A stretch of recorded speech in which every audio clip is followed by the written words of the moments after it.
지역주택조합을 상대방으로 납입금 반환 청구 소송을 제기했습니다. 그런데 지역주택조합은 대부분이 조합이 바로 돈을 갖고 있는 게 아니라 신탁사를 통해서 운영이 되고 있어요. 그렇기 때문에 지역주택조합이 돈을 주지 않는다면 강제 집행을 할 때 결국 신탁사를 상대방으로 해야 됩니다.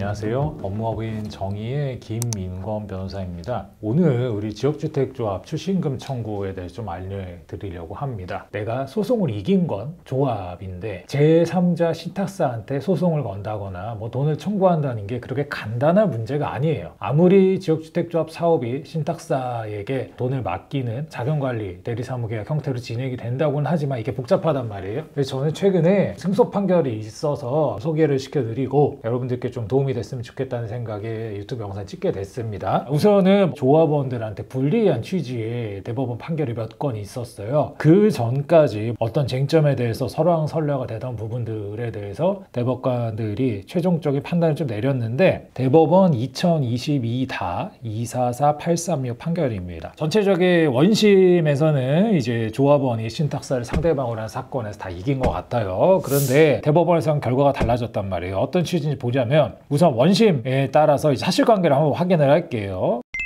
자금 인출 집행 동의서를 추진위원회 및 피고 제출했는데 동의서에는 조합원 분담금은 신탁사가 관리한다. 조합원 분담금의 반환은 추진위원회와 업무대행사가 연대해 책임진다. 그리고 신탁사 피고는 조합원 분담금 자금관리계좌 잔고 범위 내에서만 지급 업무를 수행한다. 납부와 업무 추진비로 환불을 요청할 수 없다는 내용이 포함되어 있다고 합니다. 그래서 대법원은 어떻게 판단을 내렸느냐? 피고, 신탁사는 자금 집행의 절차, 요건, 범위에 관한 추진위원회와 사이에 자금관리 대리사무계약 조항을 이유로 추진위원회를 대위하여 자금 집행 요청권 행사하는 원고들에게 대항할 수 있다고 봤어요. 그 다음 항을 보시면 원심, 즉 항소심에서는 신탁사가 자금관리 대리사무계약에 따른 절차나 요건 흠결을 이유로 조합원들에게 대항할 수 없어서 조합원들이 이긴다고 판단을 했는데 대법원은 그렇지 않다는 거예요. 자금관리 대리사무계약상 어떤 한계가 있고 제한이 되어 있으면 당연히 조합을 대위하는 원고, 조합원들한테도 대항할 수 있다라고 본 겁니다. 조합원들 측면에서 좀 억울할 수도 있는 상황이긴 합니다. 왜냐하면 자금관리 대리사무계약을 내가 체결한 것도 아니고 일단 나는 돈을 돌려받아야 되는데 그럼 돈을 어떻게 돌려받느냐 이런 의문도 있는데 어찌됐든 자금관리 대리사무계약이 체결이 되어 있고 법리상 대법원은 그렇게 판단을 한 것 같고요. 두 번째 좀 조합원들한테 불리한 판단입니다.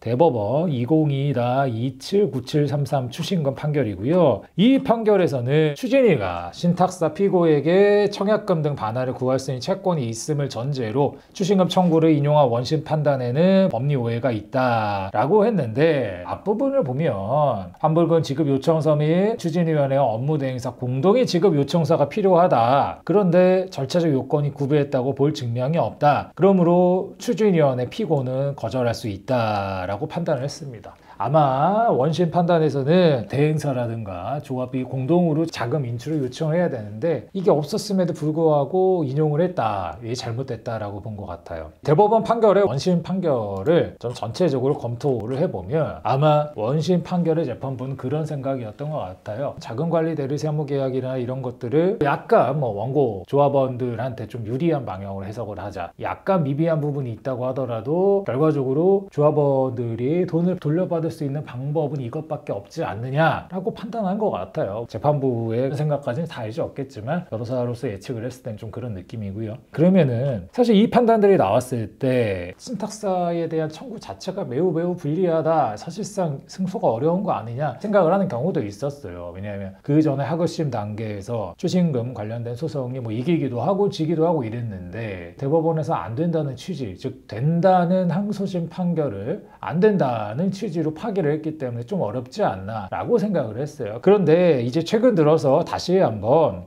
좀 추신금 청구가 진행이 되고 있고요. 근래 들어서는 또 다시 한번 된다는 취지로 판결이 되고 있어요. 자, 그러면은 최근에 승소를 받은 서울중앙지방법원 합의부 판결을 찾아볼 거고요. 대법원에서까지 확정이 됐으니까 사실상 대법원과 중앙합의부 판단이 확정됐다고 볼 수 있을 것 같습니다. 자, 그럼 판결 내용을 좀 살펴보겠습니다. 이 사건도 사실관계는 앞에 앞에 소개시켜드린 대법원 사건과 동일합니다. 조합을 상대방으로 승소를 했는데 그 돈을 돌려받지 못해서 신탁사에 좀 강제 집행을 하고 뭐 압류 추심도 하고 그렇지만 실제로 돈을 지급받지 못했기 때문에 추징금 소송을 제기한 겁니다. 이 사건에서도 원칙적인 판단에 동의를 했습니다. 자금관리계약에 따른 절차, 요건 등이 갖추어졌다고 볼 수 없는 경우에는 피고 신탁사가 금전 지급 의무를 부담한다고 볼 수 없다. 당연한 판단을 했는데 다만 이제 이 자금관리계약서에 특이한 부분이 있었어요. 신탁사는 조합이 자금 집행을 요청 안 했다. 또는 요청이 지연되어 사업에 장애가 발생한다. 이럴 경우에는 조합의 요청 및 동의가 없이 조합 출자금, 반환 대금은 단독으로 집행할 수 있다라고 규정이 있었어요. 그렇기 때문에 이제 재판부는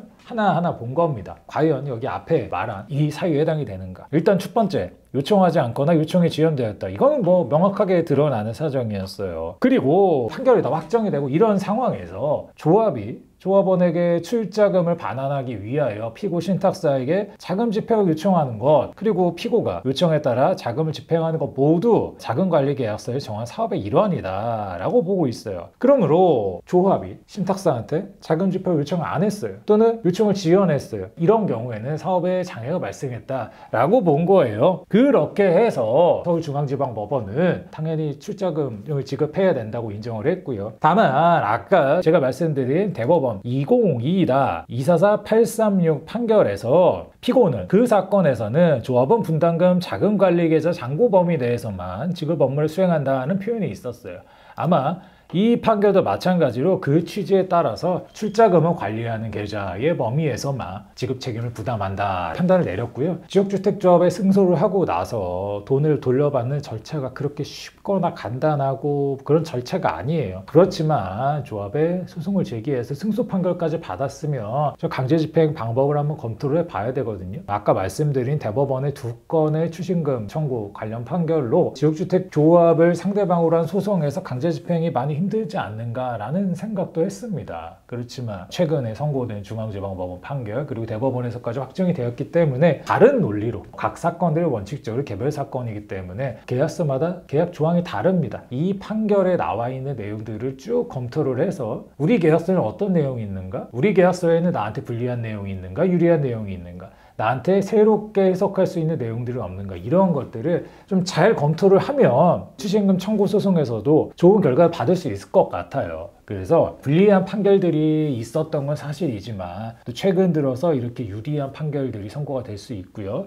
또 대법원 판결의 행간을 잘 분석을 하면 무조건 안 된다는 게 아니라 어떻게 하면 된다는 소리다. 그리고 어느 범위에선 된다는 소리다. 이렇게 볼 수 있으니까 이런 것들을 좀 잘 분석을 해서 승소 판결이 좀 집행까지 그리고 실제 지급까지 이어질 수 있기를 진심으로 바라겠습니다. 지역주택조합이 다 나쁘다는 게 아니에요. 다만 가입계약 과정에서 뭐 문제가 있었다거나 취소 무효 사유가 있었던 경우에는 나오기까지 참 많은 고민과 어려움이 있었을 겁니다. 그 어려움이 잘 해결될 수 있기를 바라면서 대법원 판결이라든지 아니면 뭐 여러 가지 판결들 좀 잘 참고하시고 그리고 이 부분들은 좀 변호사 자문을 거치시는 게 좋을 것 같아요. 변호사들이랑 얘기해서 원하는 바를 이루시길 바라겠습니다. 감사합니다.